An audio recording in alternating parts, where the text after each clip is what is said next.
So I will probably ask you to turn off your video so the quality gets much better. Afterwards, you will receive this video once it's already formatted. We will share it with you together with the presentation. So I will share my screen really quickly to tell you what is the agenda today, and then just right away give the words to our instructor. Sorry about this. Sorry. Yeah, here we go. So welcome to the briefing for evaluators. This is the agenda for today. And I want to introduce you in this moment to Julie Sauer.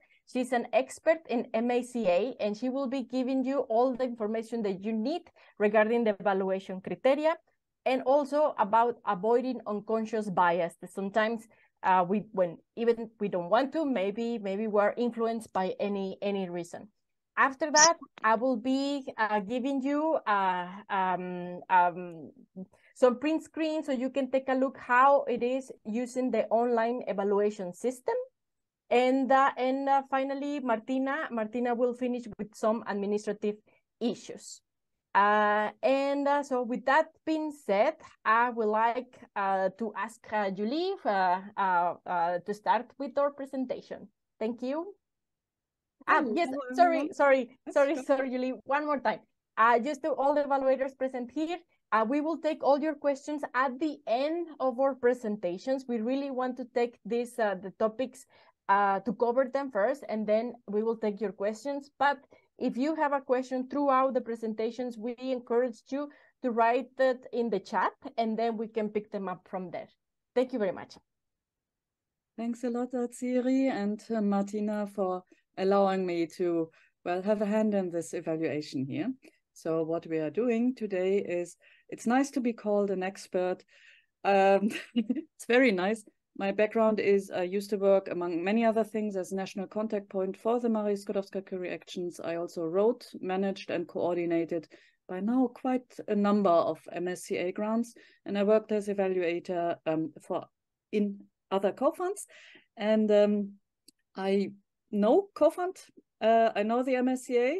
I'm not, however, an expert in the different fields that you are experts in. That is what will be needed by you. But I will try my best now to explain as clearly as I can the criteria and what to look for, and how to best avoid some common pitfalls. You will have this presentation afterwards. So everything where you think, now that's a lot of text, don't worry. This is clearly also meant for you to check later again. So don't worry. But let's have a look here. Why this briefing? Well, just that everybody's on the common page, to explain the goal of the whole evaluation process and to give a short overview. Then I really want to go into the details of the evaluation criteria. So when you read the proposal, you know what to look for. And we'll have a look at unconscious bias and how best to avoid it to the best of our knowledge, and some practical tips I would like to give. I base everything here on the call documentation of merit, also on a quite vast background documents of the European Commission regarding peer review, and on the European Science Foundation's peer review guide, and on a number of best practice and lessons learned over the years. Great. So first of all, merit is a really, really nice, great, soon-to-be fellowship program. So it's already running, but we are still missing the fellows. It not only has the goal to, well, advance scientific knowledge, but to strengthen the European and global human capital base in research and innovation. So that means to really train excellent researchers. And it includes, hopefully, the increasing of international openness of all the participating partners and the R&I potential of the whole region. We will be coming to that part with the region later in one of the evaluation criteria.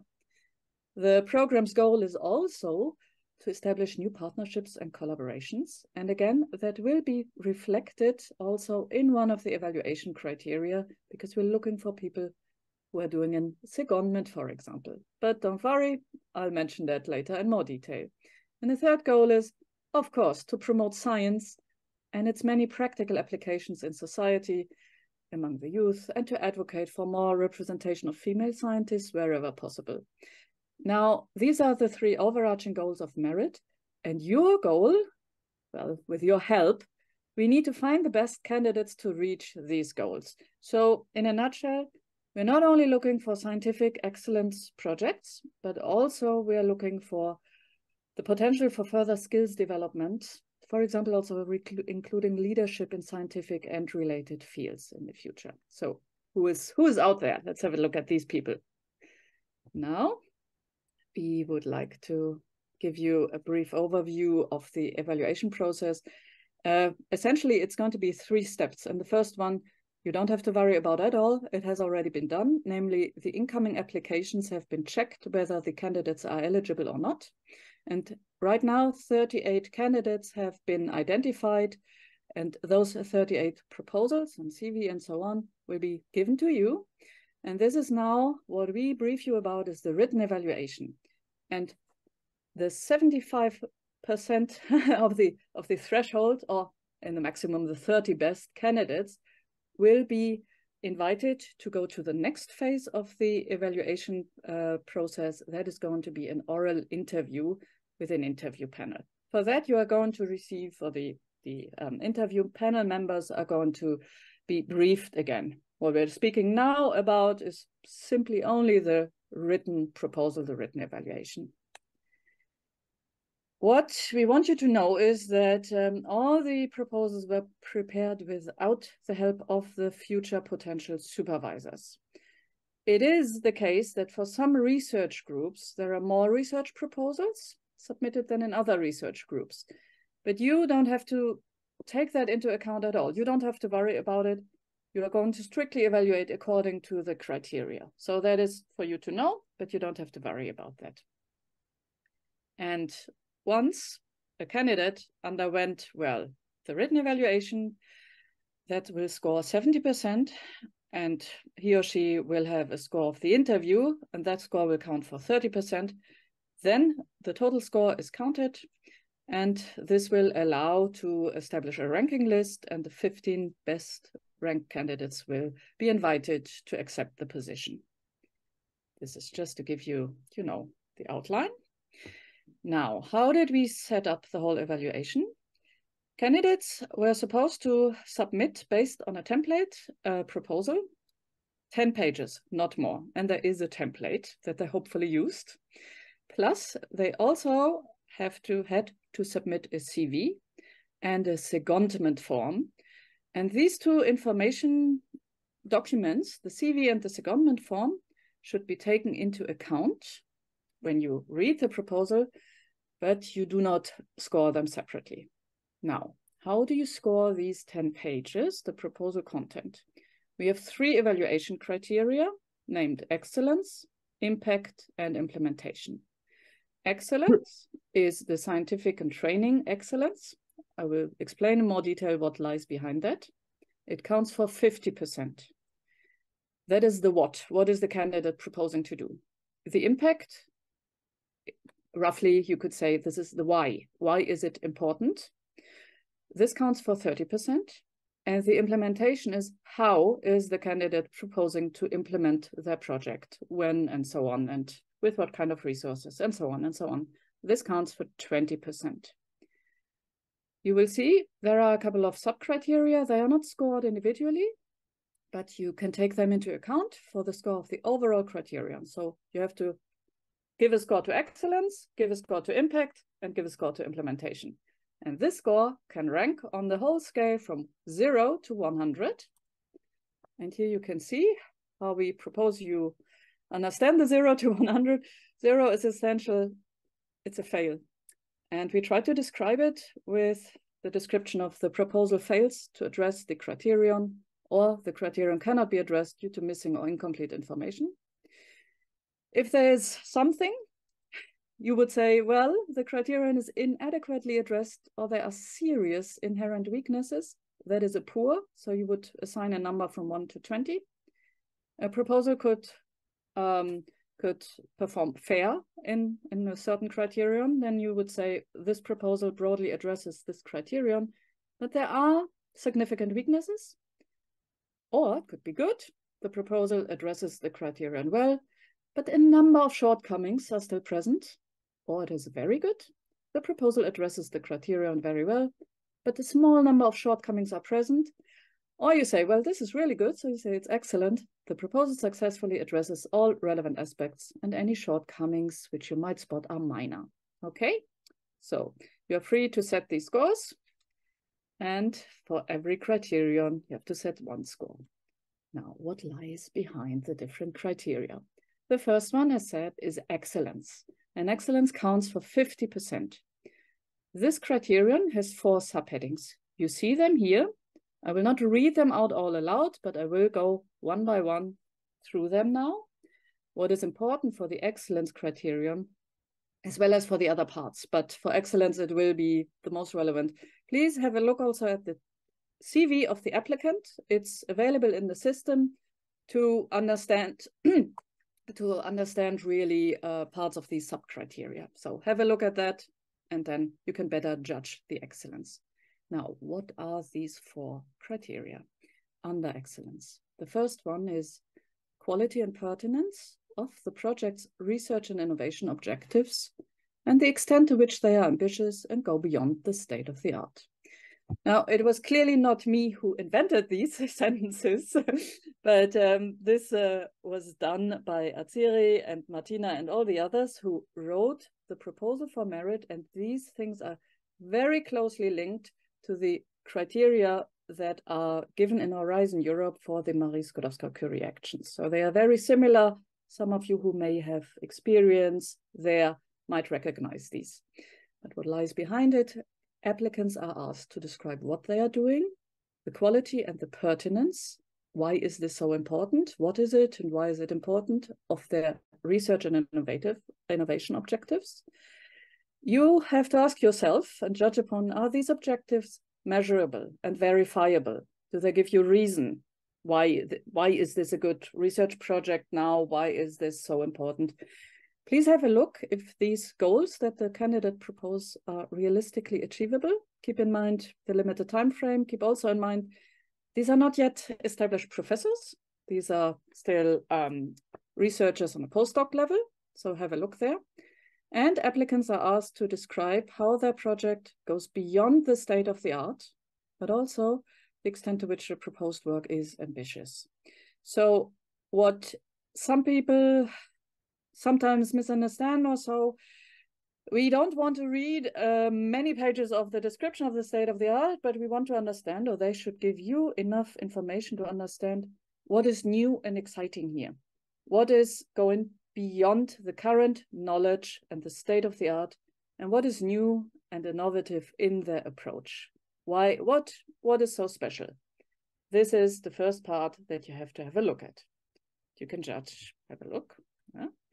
The second part is closely linked, of course, because if you propose, this is what I want to do, the natural question for every scientist is then, okay, that is great, but how do we do that? So the second subheading of excellence is the soundness of the proposed methodology.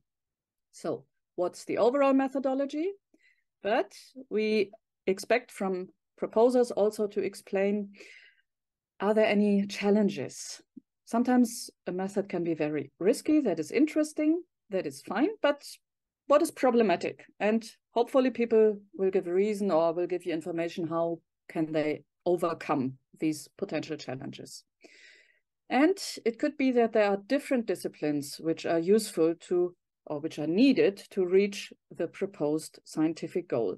So if there is an integration of methods and disciplines or different approaches from different fields necessary, applicants should explain how they combine these, which disciplines these are. But it could be, depending on the project, it's a monodiscipline project and it has just one normally used method. That is fine, of course, as well, as long as it will help to achieve the research goal, but people should provide a justification. Have a look if they gave you a justification. So that's the method part. And if I cannot really speak for you because all of you are very high-level researchers, but still, from what I understand is that's the part that you love reading. So that's excellent. And that's also a part many people love writing, but it's still not yet finished. Because as I said at the very beginning, we are not only looking for excellent research projects to advance the state of the art, but we are also looking at well, how are things done? And then moreover, at good people and how they get trained. We had a look closer at the methodology. And the methodology nowadays is not simply just one process very often, but it is multi-dimensional and has several levels. And one thing could be gender or other diversity aspects. It could be that a proposed project might have different outcomes for the end users in the end, for men and for women, for example. Or somebody proposes a research project where they, I don't know, I had an example a couple of years ago where somebody analyzed water pollution by, among other things, analyzing the development of male and female fish species. Very interesting.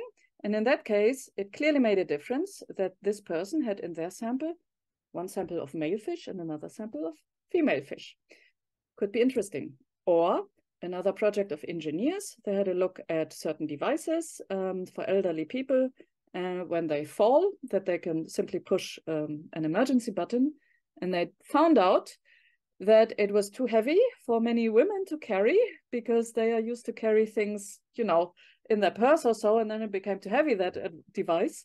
Whereas it was easier to use for men because they simply put it and carried it around their neck. Nobody at the beginning had an idea of how this would affect the actual use. And then they thought, the engineers and the biologists and so on, they thought, okay, we should have taken a different gender perspective into account right from the beginning. What we want you to do, have a look at the methodology. Is a gender dimension applicable at all or not? If not, there should be a justification. But you don't misunderstand this gender dimension of the research with a gender balance in the research team, whether it's a man paired with a female supervisor or otherwise. That's not the thing. It's really about the gender dimension in the research. And don't worry too much. At this stage, all we need to know is there a gender balance? Is there none? Maybe there is one, but it's not applicable because the proposer gives you a good justification. That can be fine as well. And it's not an evaluation criteria in itself, but it could be if somebody does not consider gender dimension or another diversity aspect, then it could be that the quality of the research suffers. That's all we need to know. If a project comes to the next step, to the interview phase, there will be a gender expert who assesses this separately. And we are speaking a lot about gender because this is one of the most important diversity aspects, but potentially, depending on the type of project that you have, it might also be that cultural diversity or age diversity, disability, different socioeconomic backgrounds, and so on might play a role. It's up to the proposers to explain whether or not that is important for their research project or not. Great. Again, having a look at the methodology, because we don't make things easy here, but we understand, and we have all seen that in the recent pandemic, how important it is to have access to open data and research results as soon as possible. All this falls under open science, and we ask candidates to describe how appropriate open science practices are implemented as part of their methodology. So they have up to half a page here. Again, if they state open science is not important, they should give you a justification. But if they say this is important, have a look. It is an approach to research that really emphasizes the sharing of knowledge, results, and tools as early and as widely as possible. So what could be important is, for example, open access. Do they give you information about when they can provide results online to scientific information, free of charge, reusable? For example, preprints, possibly open peer reviews, possibly citizen engagement or the co-creation of research hypotheses or the research process together with future stakeholders, academia, industry, public authorities. There are many more examples, but it's absolutely fine that a result or data may also be kept close, because if making them public and open access is against the researcher's legitimate interests, that is fine. But people have to give you in the proposal, ideally, a justification. And also, I put it in a blue box. So everything that people write here does not yet refer to outreach actions that may be planned as part of communication or dissemination, what kind of papers they want to write or things. This will follow later on. Here it's more part of the method. When can I give access to my work and what parts of work and how would I do that? And linked to that is the research data management. We would like to know in the proposal, well, if people are generating or collecting data or other research outputs, how will they manage that data in line with the so-called FAIR principle? How is data going to be findable, accessible, interoperable, and reproducible? We only need the general lines here. How do they plan to manage the research data? It's not yet needed that they give you in this proposal a very detailed plan. And again, it could be they don't manage their data, but they might have a good reason. So have a look if there is a clear justification. We come now to the third part. All this, as I said, might be rather familiar to you because I know I'm realizing I'm speaking to extremely bright people there. But now comes a part that sets the Marie Skłodowska-Curie actions a little bit aside from many other national or international research grants. And that was the whole idea about the people we try to attract and we try to train. So we have a person here who is proposing a very interesting research project. Now we want to know where's the potential of that person. What does this person learn during the fellowship? And this does not only comprise research skills. They will, manage a project. They will learn something on the job by carrying out their research, by applying this methodology. But we are not only looking for that, we're also looking for people who can become future experts. And as we all know, a professor or an industry group leader has also management skills and leadership skills, communication skills, analytical presentation skills, all these things that fall under transferable skills. So what we want people to know is, or what we want people to explain in the project is, what things will you learn and how and when in terms of research and transferable skills, and what do you bring to your host institution? Because we know these are wonderful candidates who applied and we can learn something from them as well. What kind of knowledge, research skills, transferable skills do they bring to the host institution and how? To make that a little bit easier, in the call documentation that was accessible or still is accessible on the Merit website, there was a whole offered skill set in terms of transferable skills by the Merit partner organizations. So it might be you come across several times, across, I don't know, leadership coach or these things.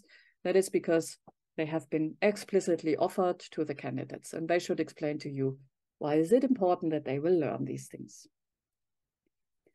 Now, the fourth part, this is where mostly the CV comes in, not only, but please have a look at the quality and appropriateness of the researcher's professional experience, competences, and skills. What we ask them to do is not a repetition of their CV, but an explanation. Why are they a good match with their current skill set, with the proposed host organization, with the proposed research group, supervisor, and the project? Why are they the right person to carry out this project now at this particular institution? Of course, they are free to refer to the CV, but yeah, here it should be clear to you, why is this such a good match? Great, that was excellence. Just as a repetition, counts for 50%, and it is the first part. Now we continue with impact. And I sincerely hope I'm not boring you, nor am I going too fast, but as said, we are going to have, after this whole presentation, also time to answer your questions, and you will have all this information. Impact. It has 3 different sub-criteria, and again, I will go through them now. The first one is closely linked to what we just had. In excellence, we did have, well, what are you going to learn? And here we need to know the credibility of the proposed measures, so of the proposed training, to enhance the career perspectives and employability of the researcher and a contribution to his or her skills development. People are expected to write here their expected skill development. But it's not a repetition of their training plan. It should really be rather more what changes for their career once they underwent the whole training.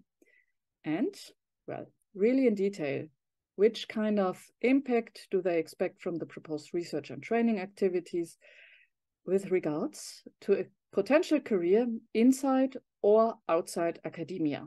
So we all know many people have the aim to become professors, which is wonderful, but we also know, depending on the field, there are not many professorships. So we also need brilliant people, researchers outside of academia, for example, still researchers in companies, or people with a whole analytical and persistency and all these skill set in other high-level positions. It could be, for example, also with policy stakeholders. So anything they propose to you, you have to evaluate, okay, will this fellowship program make them ready for this, hopefully, nice positions they can have later on?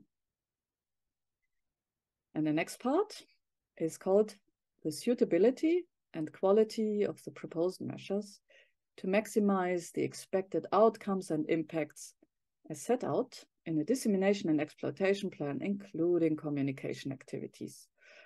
What do we want there? What we want, or the rationale behind this sub-criterion, is that many brilliant results never really find their way outside of the academic ivory tower.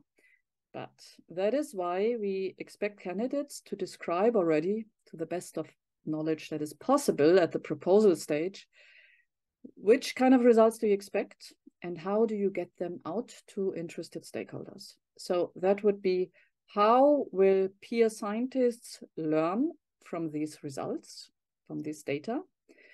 Potentially, how can industrial stakeholders find out about this great new invention? And also, how does the general public learn about the importance of research and the importance of this type of fellowship and the importance simply also of investing into research programs such as this? How we want them to describe it? They should give you the lines of a general plan for dissemination, exploitation, and communication activities.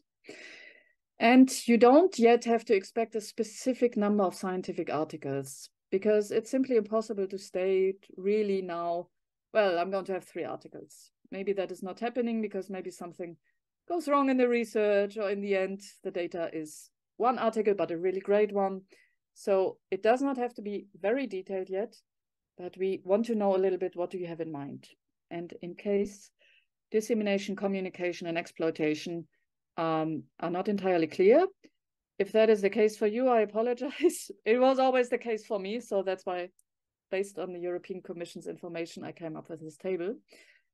You can use that and then have a look. Okay, dissemination would be the public disclosure of the results, of the scientific results, by appropriate means. That is, in most cases, of course, conferences or journal articles, whenever a result is already in a state that it's publishable. And the peer group is clearly, the target group is clearly audiences who can continue using the results, so fellow scientists. But set aside from that is exploitation, and that is one step further. It would be audiences who can still understand the scientific results, but who can make specific use out of this. For example, it would be a virologist works on a set of data to analyze the behavior of data under the behavior of this virus under a certain condition. You can think of the coronavirus. As soon as that information was out from the virologist, maybe a biologist could, work further on with that data. But in parallel, based on this data, on this first results, companies could use the data and say, okay, based on that, we can start developing a vaccine. So that was exploitation. And then the third part is, we need to inform society about the benefits of research and about the benefits of research outcomes. So the third part was, if you take the example from the coronavirus, that the general audience understood. Why is it important to get the vaccination? Why is it important to wash hands? That's a simple example. What we need from the fellows to describe to us is what kind of result will they get out, how, and approximately when, to what kind of target audience. They should consider all three, and they should be already as specific as possible. But it's a 2 or 3 year fellowship. They don't have to reinvent the wheel. They don't have to single-handedly find the cure to cancer. They probably won't. So everything here should be proportionate to the scale of the project. It should be feasible. People don't have to make a 3-month tour with all the journals. No, no, no. We want credible things. You will know best what is a postdoc able to achieve in 2 years, what really makes sense for them. Did they consider the right target audiences? That is what we need here. Good. Linked to the exploitation mostly is the strategy for the management of IP, of intellectual property. In this case here, it is mostly project IP, in most cases, will be owned and managed by the respective host institution. It could be, however, it has been stated otherwise. The applicants should explain that. They may also explain the support mechanisms they receive from the future host institution with regards to IP or other exploitation measures. So this can be small, but what we want to know is the kind of IP, are you aware that it might need protection, and how are we going to do that? And the last part of impact. Remember I said at the beginning there is a regional aspect. Here it comes again. What we want with this project, we want candidates who have ideally a longer term effect also on the region. So applicants are asked to describe the sustainability of their research projects in the region.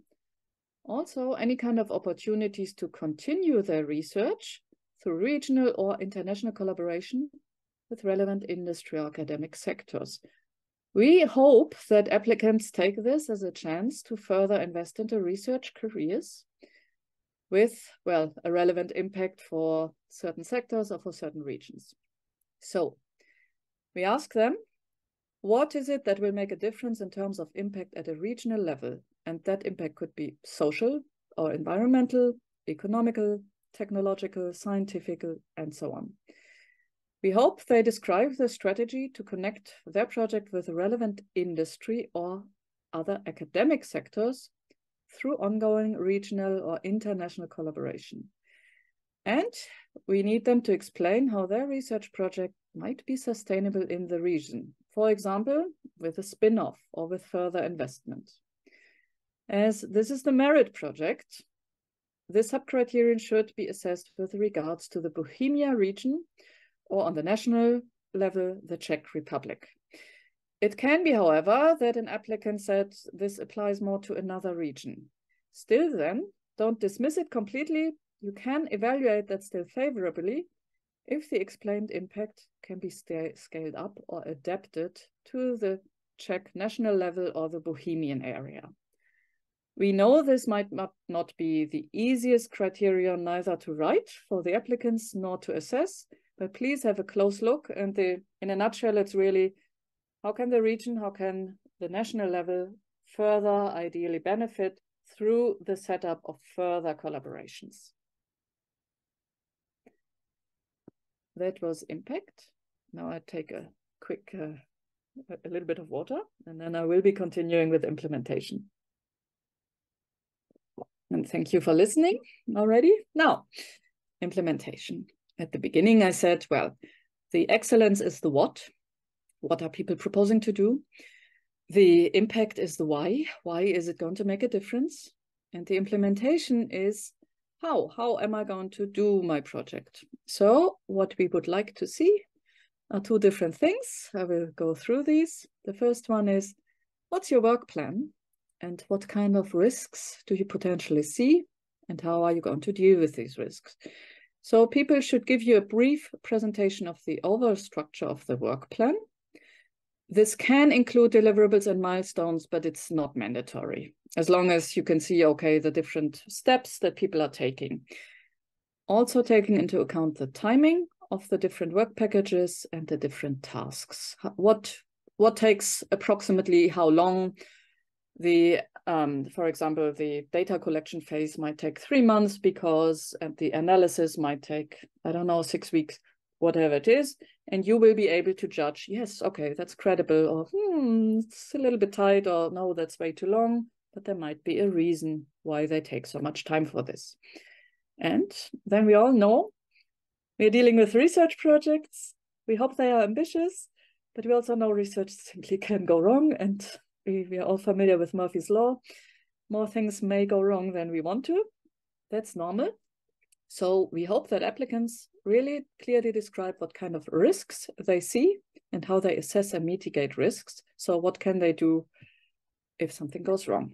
Important here, please not only assess the scientific risks. So I don't know, bacteria might die, or I don't collect enough data because, but this is not just research. This is also a training project. This is also a project where we expect a certain type of impact. So also have a look. There might also be administrative problems. Are people aware of this? What can go wrong in the worst case? Are they ready to deal with these things? Good. People should also present a Gantt chart. That's a presentation of the different steps of their work. But for you, it's important that you really look at the whole chapter, subchapter here, not only assess the information in the Gantt chart, but also the information in the text. That's the first subchapter of implementation. And the second one is the relevance, feasibility, and benefit for the research project objectives on the planned secondment. First of all, what is a secondment? We define it as a temporary transfer to another workplace for more than 2 months. And it should be not just, a nice visit, but it should be with supervision and a proper integration into the secondment host institution. The idea behind that is, well, people will enlarge their network. There will be further transfer of knowledge and, transfer of knowledge between fellow and secondment host and the other way around. And ideally, there will be a link set up between the main hosting institution and the secondment host institution. They will experience how other people carry out research. They will learn something. Maybe there is a part of the project that they can only carry out there. So what we want to see here is that applicants explain to you how their project objectives are in line with the planned secondment. What is it that they learn there? Why do they need to go there? How does it add significant value or impact to the fellowship? Why is it so important to do the secondment? And then, similar to the first part, explaining what new knowledge they will be gained during the fellowship at the secondment organization and how it will be acquired. And we not just do this because we don't do anything simple, we do it extremely structured. We have 3 dimensions we want them to consider here. The first one is intersectorality. It could be that a researcher goes at the main host, he or she carries out the fellowship for the majority of their time at a university, but they would go for 3 months to a company. That is intersectorality. So they learn something from another sector. And we all know it can be very different how company researchers work. They have other challenges than academic researchers and vice versa.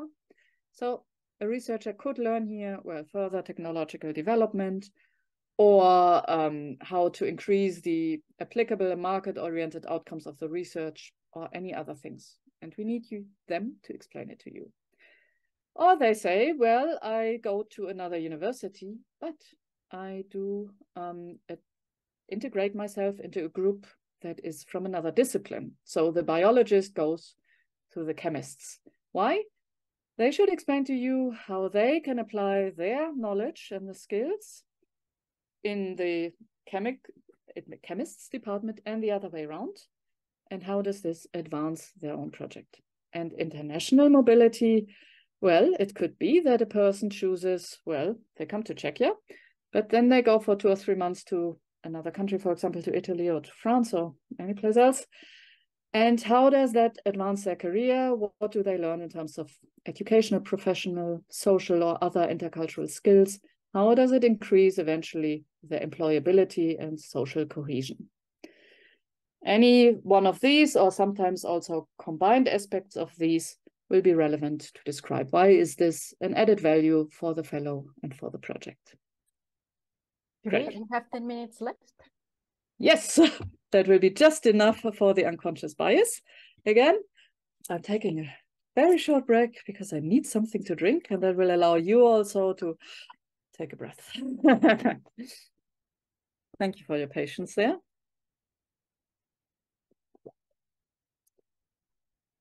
Good.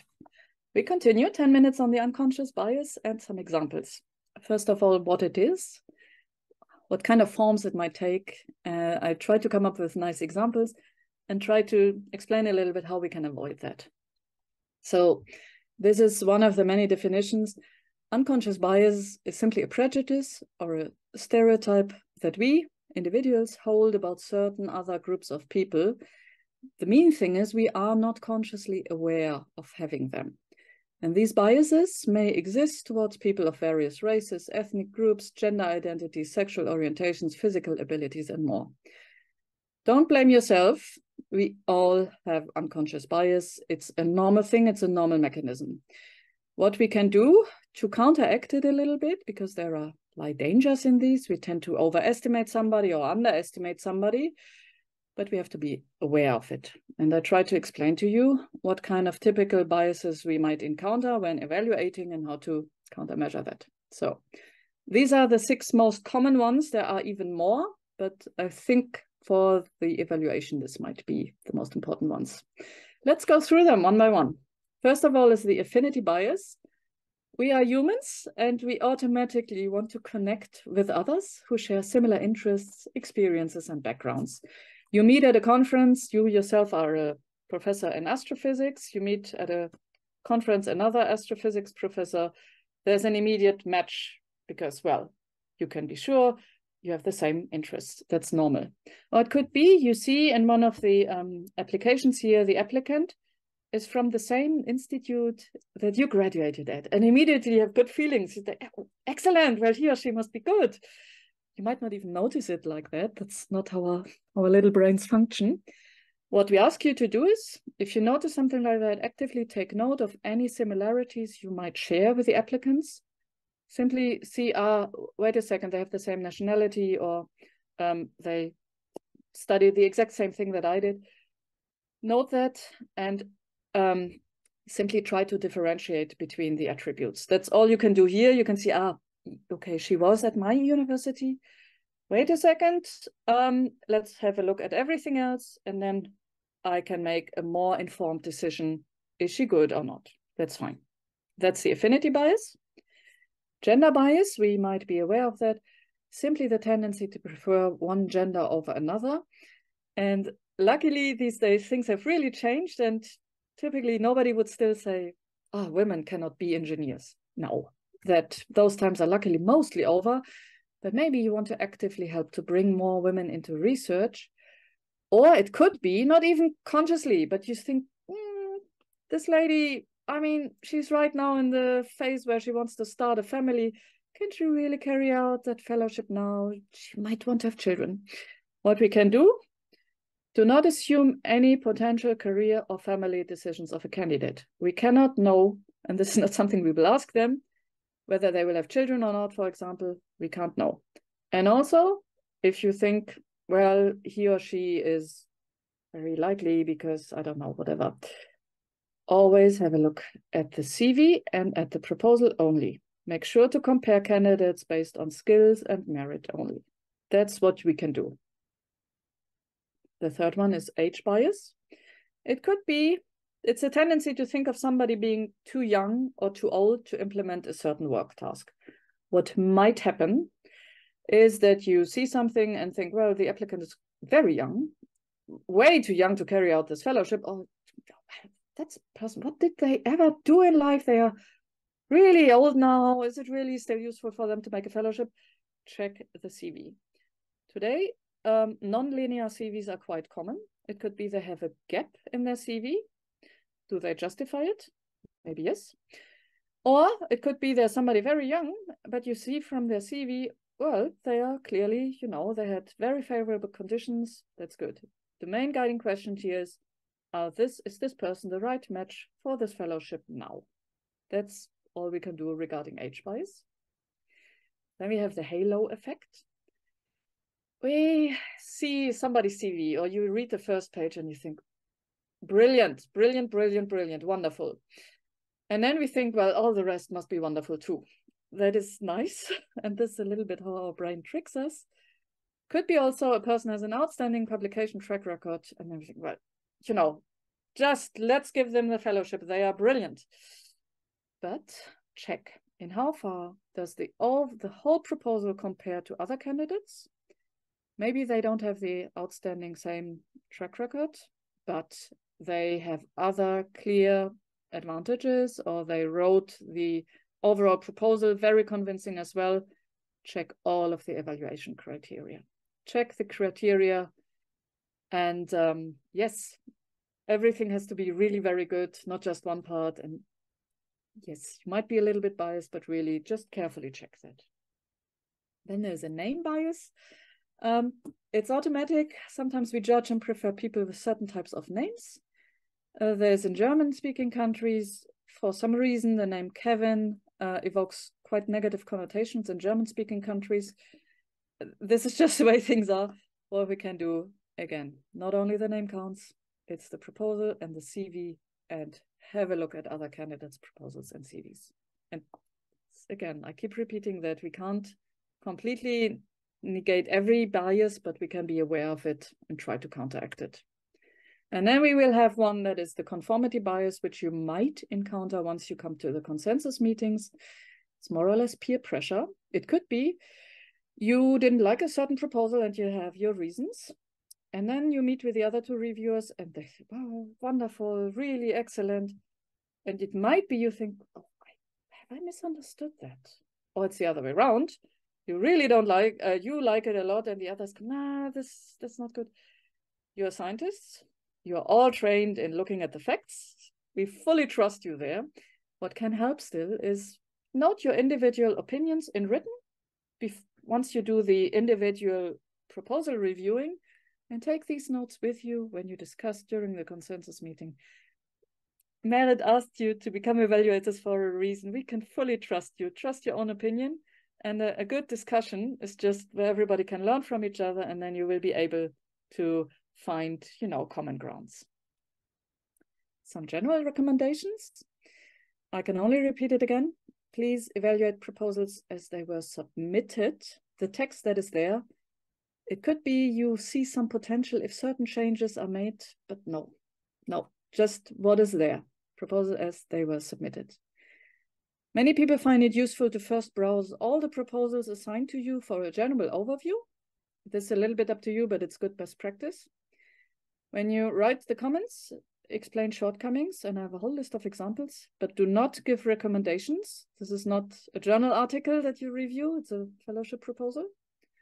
Rate the text of the proposal against all three of the evaluation criteria. Nothing more, nothing less. Yes, take the secondment form and the CV into account, but that's it. And just in light of the previous peer pressure bias that might exist, simply make bullet points for each criterion. What did you like? What did you not like? And once you have that, we come now to the last part. I tried to give you already hints of how you can write down your opinions. You might be tempted to write things like, well, the research part of the proposal is very promising. That will immediately give grounds to speculation. So try to be more precise and write things like, the proposed work is ambitious.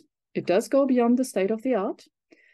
Hypotheses and objectives are highly innovative and realistic, and the proposed work is expected to advance this research field substantially. It gives more body to the simple argumentation. It's promising. No, wait, it's ambitious. That is what we asked them for. It goes beyond the current state of the art. That is what we asked them to do. Similar for methodology, concepts, and models.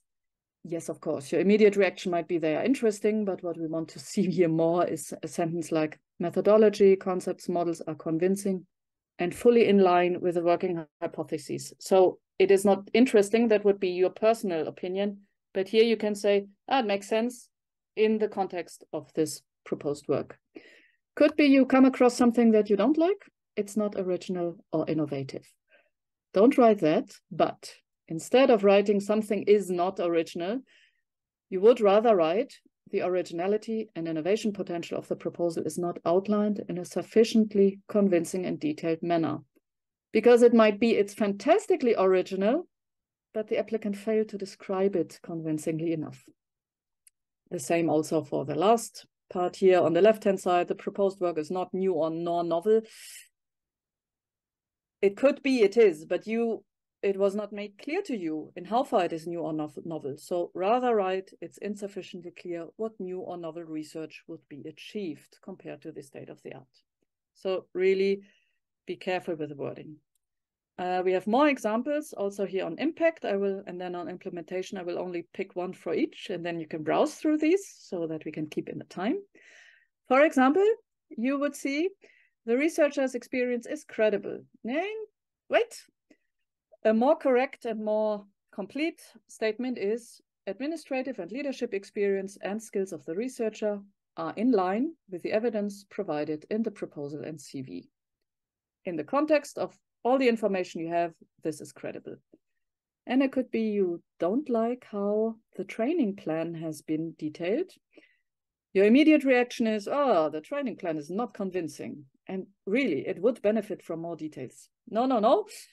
What we ideally will have is something like the training activities do cover most aspects of scientific, technical, and management development, but they are not outlined in concrete terms. And you can give, of course, an example. For example, number and frequency of seminars or workshop participation are not enough. And for implementation, for impact, I have a similar slide here. You could say, well, the scientific impact is limited, but what you would like to say rather is the researcher does not sufficiently address the expected scientific impact beyond an immediate scope of the proposal and existing connections of this or that theory to other fields. So always give a little bit more ground and always see it in the context of the information that you have. If all goes well, we could say the work plan is credible and balanced. Written in the statement would be that the efforts assigned to work packages, including the timing and the duration of the different work packages, is appropriate and credible. The proportion of the task across the work plan is well balanced. The timelines are as expected for this type of research work. But you do not need to be afraid. This is a little bit technical jargon, but this is also where there are chairs of the evaluation panels who will help you with that. So don't worry too much, but nevertheless, we want to already make you aware of what ideally is stated in the end. And then one last thing, you have people there in line of the gender dimension. We want to say, also encourage you, don't write, for example, the professional experience and competences of Ms. Fuente or so-and-so are highly appropriate for the proposal. Please keep the language gender neutral. You would write, for example, professional experience and competences of the researcher are highly appropriate for the proposal. So we try to keep it as neutral as we can. With that, I come to an end. Atsiri, how are we doing time-wise? Yeah, no, it was good. It was very good. Thank you so much, Julie, for this. Again, to remind our evaluators that they will receive this presentation afterwards, so they can go once more in whatever part they need to go. So I will start now with my my part of the presentation, and it will be doing it now. It will be the part where I explain you the use of the online system. Sorry for this. There we go. Again, questions at the end of the presentation. I see there are some questions already in the chat. Thank you very much.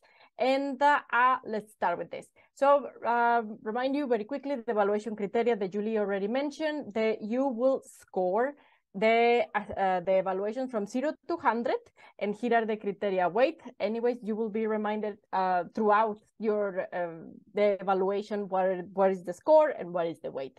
The key dates to keep in mind in the written evaluation, that means in the next 3 weeks, are this. So the individual assessment can start today, and they will be and they should be completed by September 13. That means that as of now, each of the 38 eligible applicants, they have assigned 3 evaluators per each proposal. And within the evaluation committee, one of the evaluators is already assigned as the rapporteur, and I will tell what are the responsibilities of the rapporteur.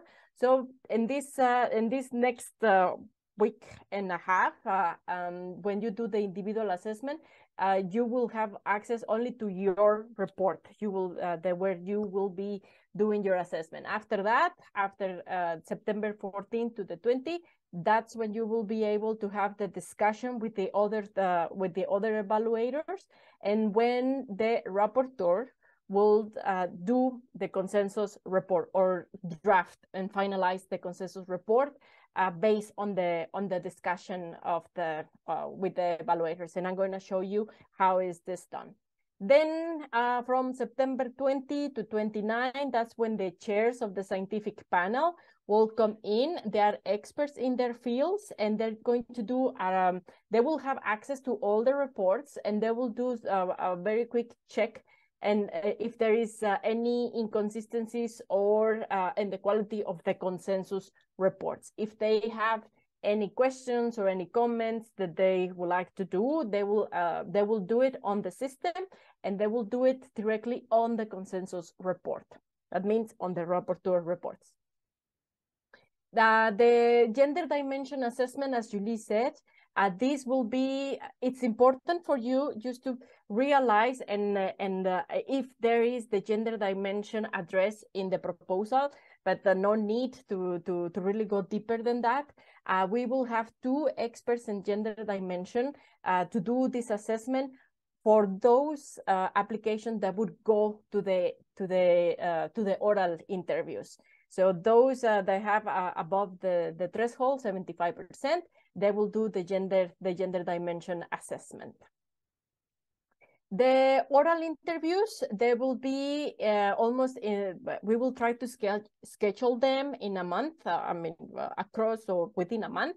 So the interview panels, only for your information, who are members of this interview panels, well, is the chair of the corresponding scientific panel, the rapporteur, whose presence is required, at least one more reviewer from the evaluation committee is also required. One international observer will be invited. Normally it would be somebody within the host organization.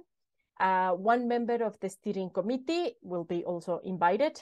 One expert on gender dimension will also be invited to participate. But anyways, the people they are part of the interview panel members, they will have access to the consensus report and to the gender dimension assessment before the oral interviews. Also, one member of the merit management board, we will be there moderating the interview. Then also the lead supervisor of the research group. And finally, the director of the corresponding research organization will also be invited. And only just this is the information for you that during the oral interviews would be they will be made during 30 minutes. That's what we are hoping to have them, where we will be moderating those sessions. Like I mentioned, the gender dimension report, the consensus report will have you will have access to them before the online interviews. Each interview, after the interview, then the panel will have a short break and maybe 15 minutes, let's say, and they will connect again to start the discussion. All the interviews will be held online, and we will ask that during the discussion, the rapporteur will have to lead the discussion, since that rapporteur will be apologize, will do the consensus, the panel report. Then what are the rapporteur responsibilities? During the evaluation or the written evaluation, so they will guide the discussion of the evaluation committee to agree on a consensus assessment. The rapporteur will draft and finalize the consensus report.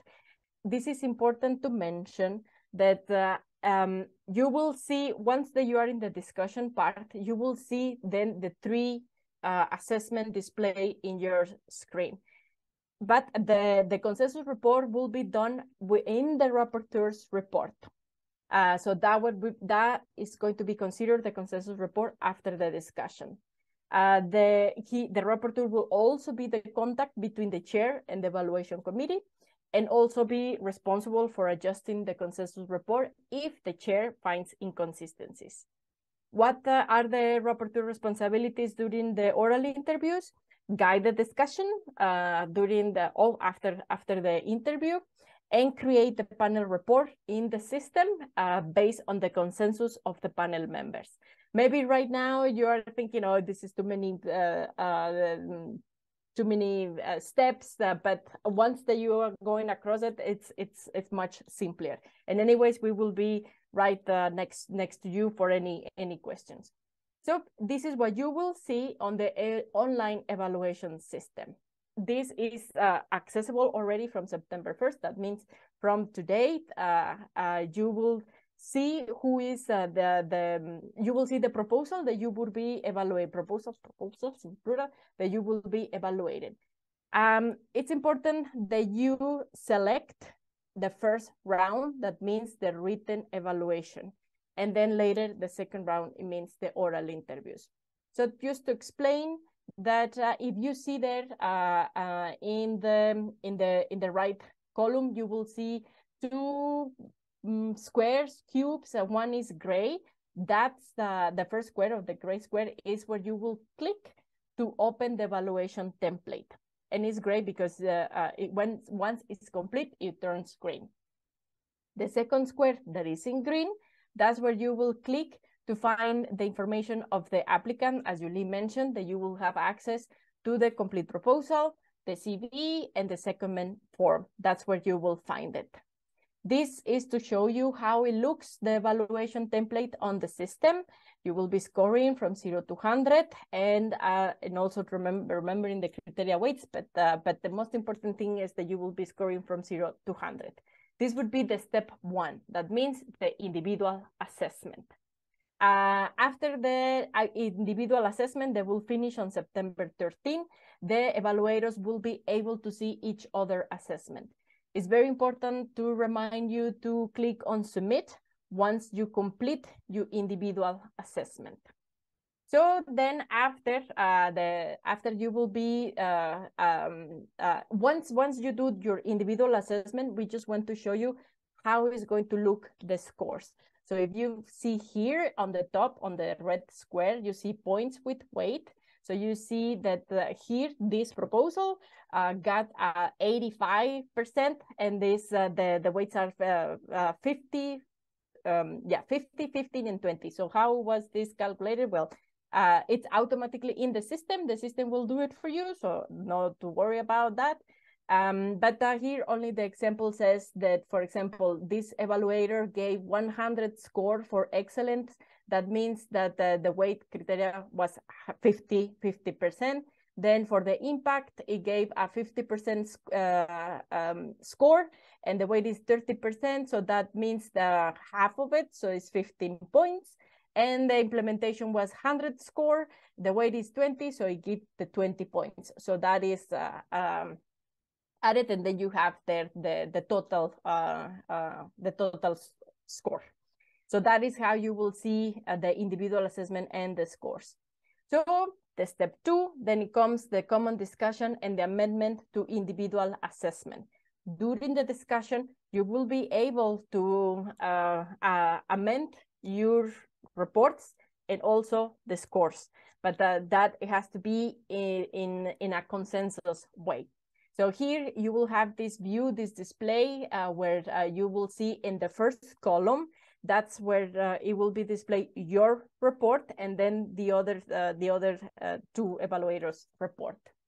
Here are some explanations of the icons. So you will see there the chat icon means that you can comment the other's report and answer as well. If you have any questions left in there, it will turn red, and then you are also able to answer.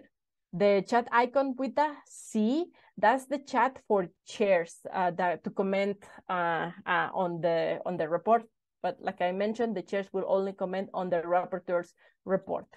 The square with an R is the rapporteur's report.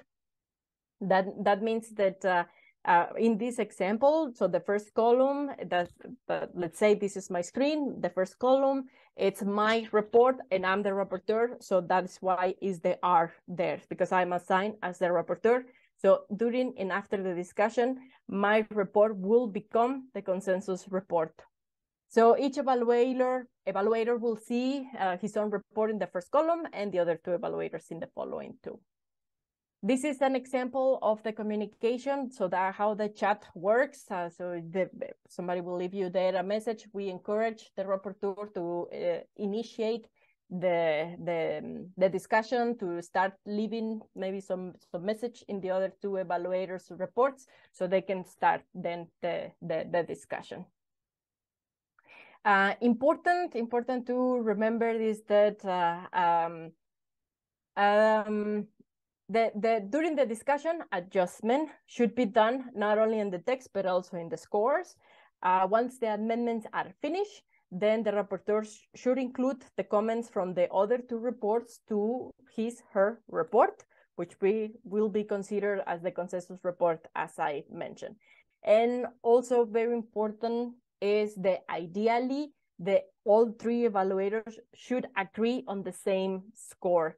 That's something that we really strongly recommend when you are doing the discussion, to reach that consensus, that same score. And again, same, don't forget to click on submit once finished.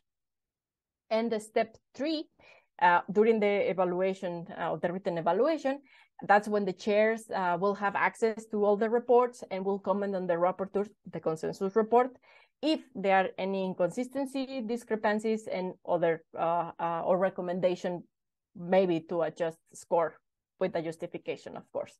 And the rapporteur would be responsible for these changes and communicate with the other evaluators if necessary. This slide is only to give you a visual example, then how it looks the examples of the final scores. So then again, I have my consensus report, then that is added, the average added, it's 25, 100, and 65. So only to give you an example that the final score of the reports will be average. So then we will have at the end the final average scores. So that will tell us, the merit management board, who of the applicants will be above the 75% threshold and will be invited for an interview. The system is set up so there are no between scores, there are no more than 10 points difference. So if you get to that, for example, in this example that is here, so two evaluators, I mean, there are more than 10 points difference between the evaluation of the evaluators. So that means that they have to continue the discussion to come to this to an agreement, to a consensus, and to get to the same scores. The final average score will not be displayed to the rapporteur and the evaluators. Only we will know that only the merit management board. Important reminders is again, so those applicants who get above 75 will be invited for an oral interview. The system will not allow differences for more than 10 points, and all 38 eligible applicants will have access to their consensus report and the final average score once the written evaluation period is completed. So that's for you to know. As for the interview, so once the applicants who are invited for the interview, so this will be from October 9. And here, because the rapporteur would be the one drafting the interview report or the panel report, he or she will need to select in their system, once they access to their account, the second round. Second round means the oral interview, and then you would click, if you see here, on the red square, which would open you the report template. This one that you would see here, and it's the same process. It is also on the same score from 0 to 100. And you will see that in the oral interview, the criteria is about scientific discussion, communication, and potential for leadership. Also, that criteria, you will have it on hand.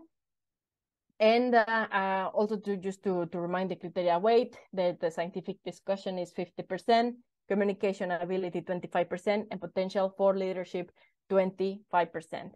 So then that means that the rapporteur would open this interview or report panel during the discussion, and it will start filling in this report.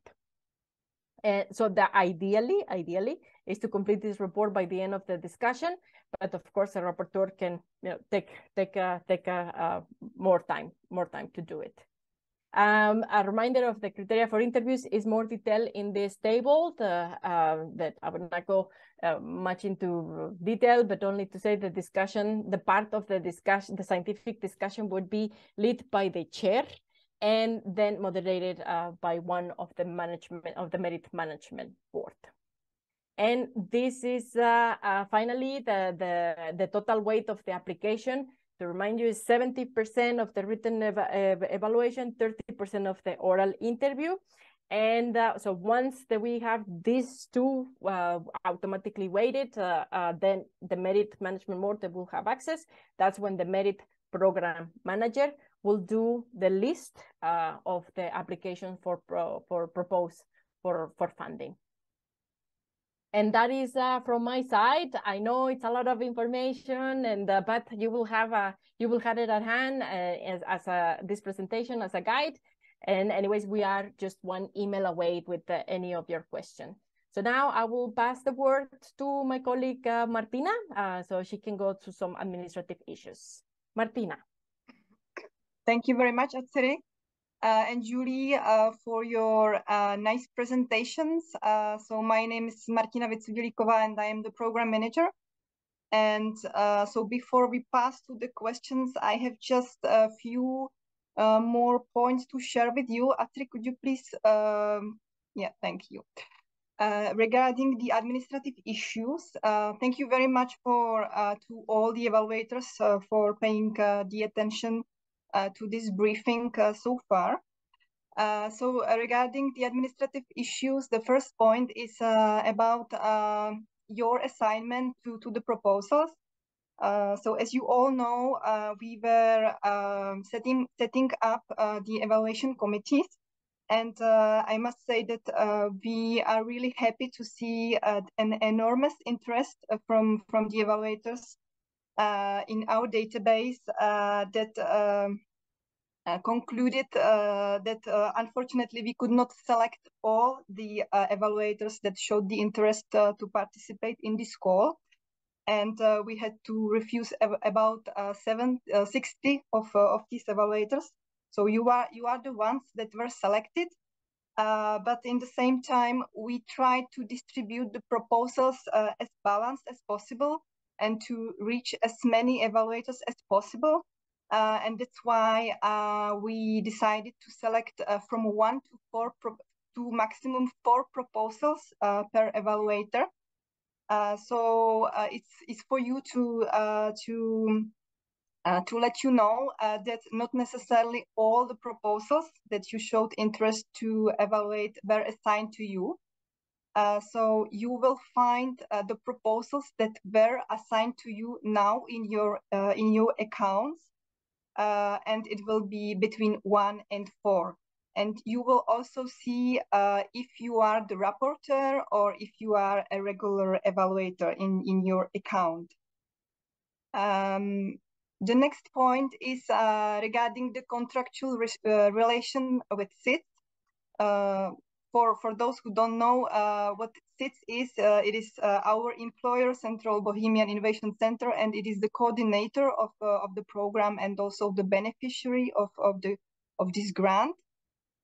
So you will need to sign one of these documents, either a work agreement or another request. And there are always the 3 declarations that are part of one of these documents. It is the declaration of confidentiality, of non-conflict of interest, and the declaration against discrimination. I will explain very briefly what is the difference between these 2 documents. The work agreement is the only possible contractual relation for the evaluators who cannot provide invoice. And don't worry, it is not a regular work contract. It is a part-time contract for external people that is based on the Czech law. And that's why the amount is expressed in the Czech crowns. The expert fee is 3,000 Czech crowns for a regular evaluator, 4,500 for those who are in the role of the rapporteur per one evaluation, the written phase, and 1,500 Czech crowns for the participation in the interview, both for a regular evaluator or for the rapporteur. The other option is that you sign the order request. It is for the evaluators who can provide invoice. And the only difference is that the expert fee is expressed in euro, but it should be equivalent to the amount in the Czech crowns, according to the current exchange rate.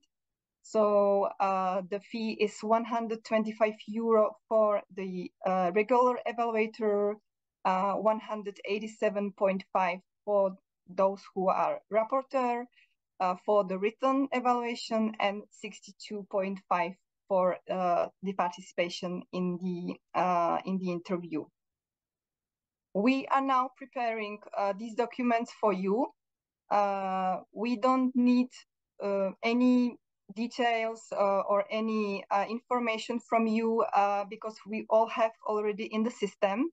And my colleague is now preparing these documents for you to be ready to be signed. And these documents will be signed through our electronic system called Signy, which is very easy because you don't need to have an electronic signature, or you don't need to sign any documents manually. So you don't have to print anything or scan us anything back. In this system allows you to actually, you will receive an email with a link that you will open, and in this link you will see the one of these documents, either the work agreement or the request, ready to be signed, and then you add your signature, and you just and it's done. And this signature is valid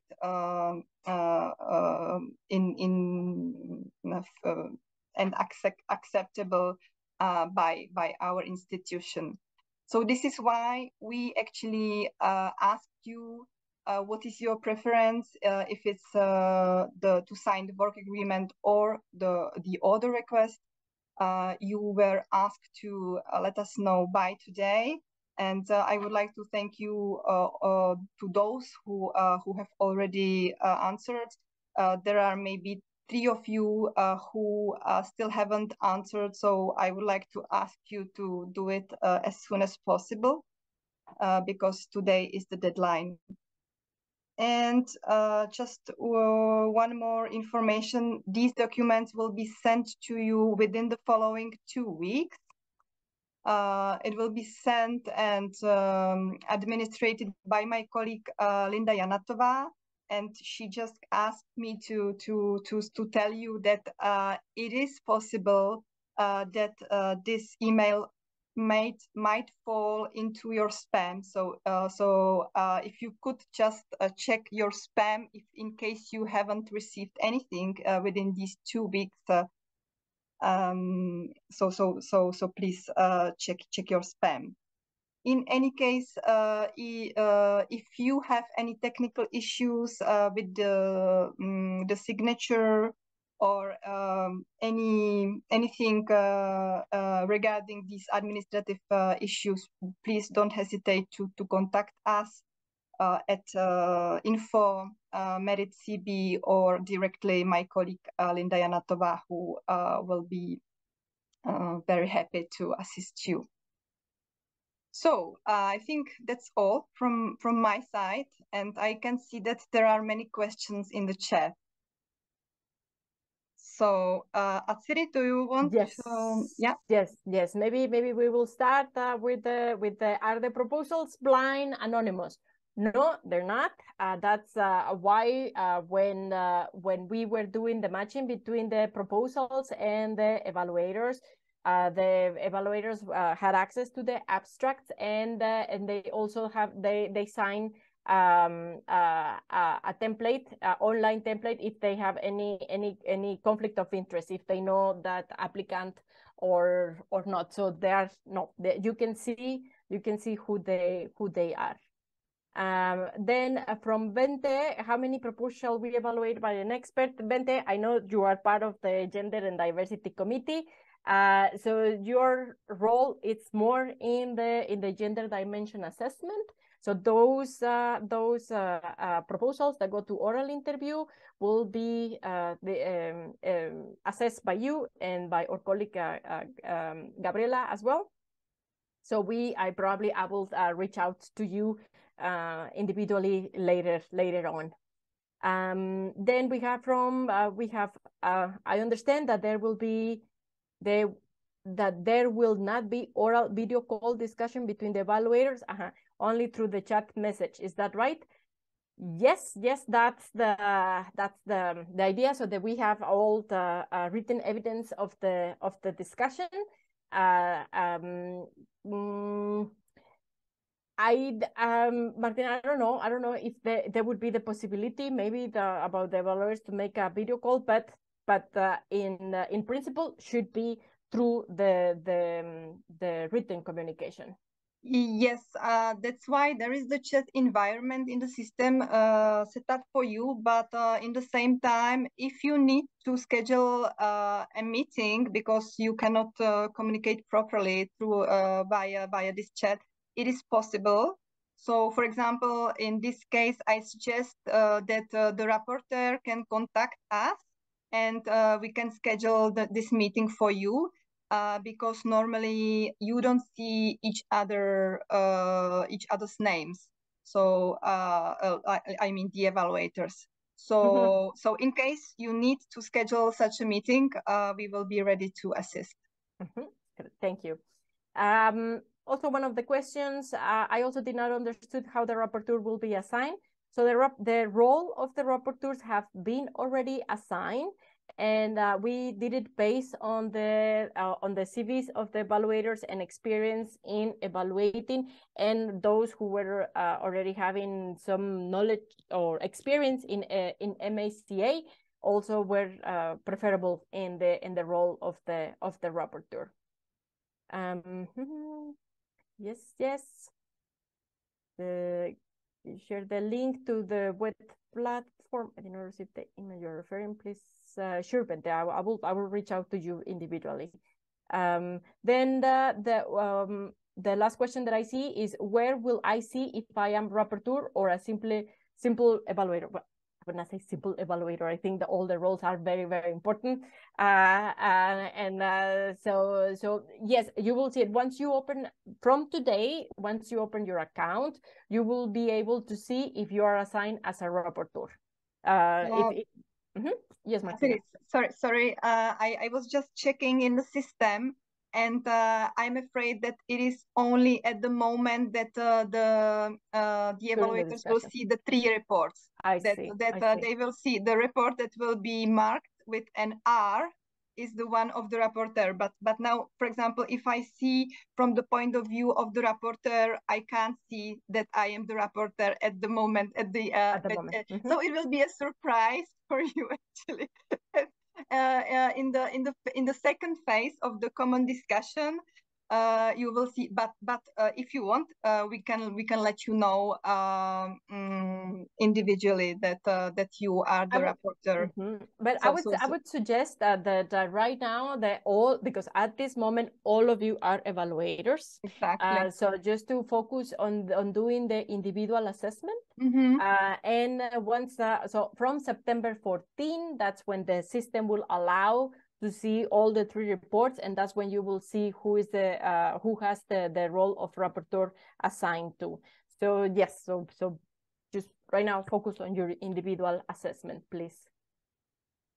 And there is also one raised hand, so I don't know if Adanella, if she wants to formulate her question.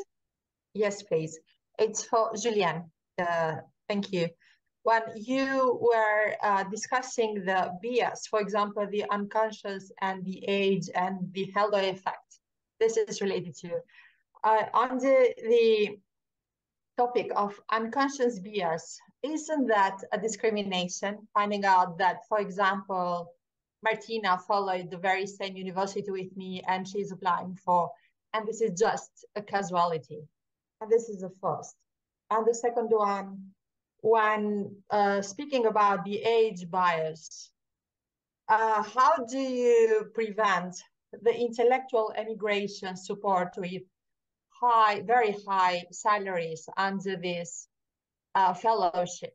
Because there are plenty of very well qualified people that use Marie Curie Skłodowska fellows to get more days permits in Europe, for example, and they are very skilled. But anyway, this is very well known way of intellectual immigration. The third one is the halo effect. You said that be careful to compare the proposal to find out the very best between the proposal. The thing is that I have only one proposal. How can I compare my proposal to other stuff? Just this is a question. And the name bias, tell the truth, this is the very first time in my life I heard of that, finding out or the discrimination based on names. I mean, could be I gave you the benefit of the doubt, but it's the very first time. So yes, that's why the unconscious bias and the age-based and the halo effect could be very well answered for me. Thank you. Okay, thank you very much. The first one is the affinity bias, I think. So I'm not entirely sure if I really understood the question, but it's you know, it's a nice thing, of course, if you see somebody, I have a common aspect, a common background or whatever. It's likely that you actually have a common background with a candidate. Otherwise, it wouldn't even be possible to actually assess the expertise they bring there. So it's not a bad thing per se. It is just to prevent that people unconsciously, it happens to all of us, it's not a reproach, just that you see, wait a second, am I maybe too excited about this proposal because the candidate attended my university, or because the candidate cites just my favorite paper as well. It's just become aware of this and then have a look again. Wait, what else is written there? This is one thing. Regarding the age, I'm not entirely sure if I understood what you meant there. I'm aware of the salary. And the age bias, you mean? the age bias, yes, because yes, that's why there are literally plenty of intellectual people that are lifting from the country for climate change topics, for war topics, for different topics. But the fellowship is a very well supported, financially supported thing that helps them to transfer themselves and their family in a new place. So when we speak about the age bias, could be the case. Not finding out we you cannot don't assume that. We What? cannot really assume that. What I would like we don't assume even the unconscious bias. For example, I'm following the very same university with you. If, for example, I don't look at all the anagram of the people, I can only look at the proposal, so I just make a decision. Yes, this is what you have to do. You have to look at what is written. You also will see on the CV, and then you have a look, okay, where do they stand regarding their career? And we don't want to disadvantage anybody who might be rather young or rather old. The other thing you are probably alluding to is going to be the brain circulation. So what we want in a long-term run within the Marie Skłodowska Career Actions, and this co-fund program is such an action, we want to enable brain circulation. So we want the best people here that we can have. We want to give them a very good training, and also in order to establish good international networks in the long-term run. So this is actually a good thing if we have people from all over the world, because in a long-term run, we assume that there will be a high-level impact scientifically and hopefully also societally and economically, not only for the Czech region or for the Czech country and the region of Bohemia, but also if people should move elsewhere or should move on. The last one is, indeed, if you have one proposal, and then you cannot compare it with others. That can be the case because your expertise is very specific and there was only one proposal that matches this expertise. What you can do still is you can have a look in how far a halo effect might happen. I'm not saying it does, but it just might happen. If you see, for example, well, the first paragraph, the research is fantastically exciting. And it's good. It really should be that case. But what sometimes can happen then, that a reviewer says, well, this is so brilliant. The rest for sure is as well just as brilliant. I'm not saying you are doing this, but I'm saying it can happen.